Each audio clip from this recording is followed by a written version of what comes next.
Hey y'all, in this video I'm going to show you how the internet at sea works, prices, reliability, VPN recommendations, and I'll talk about my experience while working 9 business days on it. This reel is longer than normal, so bear with me, but keep on watching as it has very useful information. I recently went on a transatlantic cruise that sailed from Miami to Barcelona in early April of 2026. Before I booked this cruise, I wish I would have found more information about how reliable the internet was, but after doing a ton of research on blogs, Reddit, and YouTube, I came to a conclusion that Starlink at sea is very reliable, so it gave me the confidence to book without taking any PTO from work.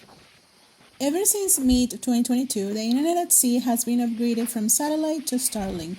Most commercial vessels these days have been upgraded to Starlink, giving us remote workers the ability to work unbothered, literally in the middle of the ocean. The total sailing days were 30 nights, departing on Thursday night from Miami, sailing Friday and Saturday in the Caribbean, stopped in road town Tortola on Sunday morning, then sailing Sunday to Sunday a full 7 days in open sea until the Canary Islands, arriving on Sunday morning. After that, we sailed another 3 days through the Gibraltar Strait and the Mediterranean Sea, arriving in Barcelona on Wednesday morning. MSC sells two type of packages on the ship. The first one and the cheapest one is called just the browsing package, which approximately, well, it depends on the length of the ship for this sailing, which is 13 nights long. The browsing package was around $140 on discounted. Normally it was almost 200. And then the second one, which is faster, more reliable, is called the Browse and Stream package, which is the one I got, which normal price for the sailing was 250, but I got it discounted prior to sailing at only 205, which is still very expensive. But at least it's very reliable and I don't have to, worry about not being able to clock in for work. There were mixed opinions on the internet about whether or not the VPN works in a ship. And I gotta say, it could be a hit or miss. If you work for a company that blocks outside of the country access, be prepared and have 2 or 3 options of VPNs. A lot of the fellow cruisers I met in the ship mentioned their VPNs were blocked by the ship.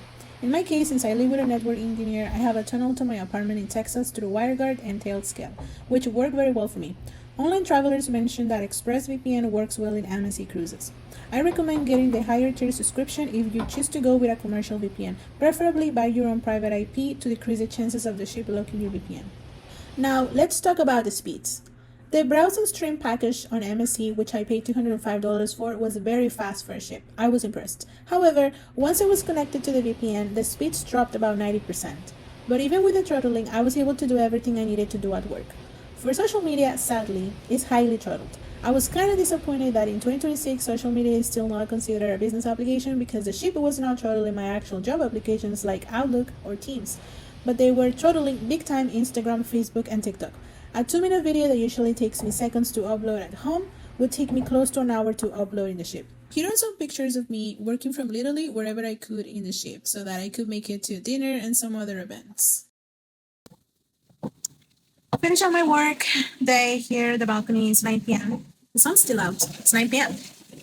I kind of missed the sunset because I was too busy in a phone call earlier, but I still get a nice view.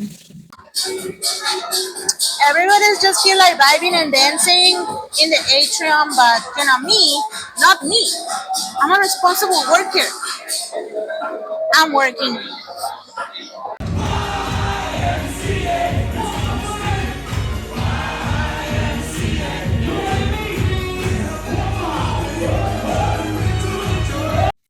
Well, it's Tuesday night. Tomorrow at 8 a.m., I'm leaving the ship. I successfully worked in the ship in the middle of the Atlantic Ocean for 9 business days without no issue. Perfect reception. I was able to take video calls, regular calls.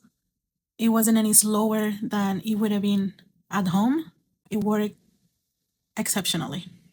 If you made it to the end of my reel, I want to thank you for following along, and thank you Elon Musk for that perfect Starlink reception. Can't wait to do it again.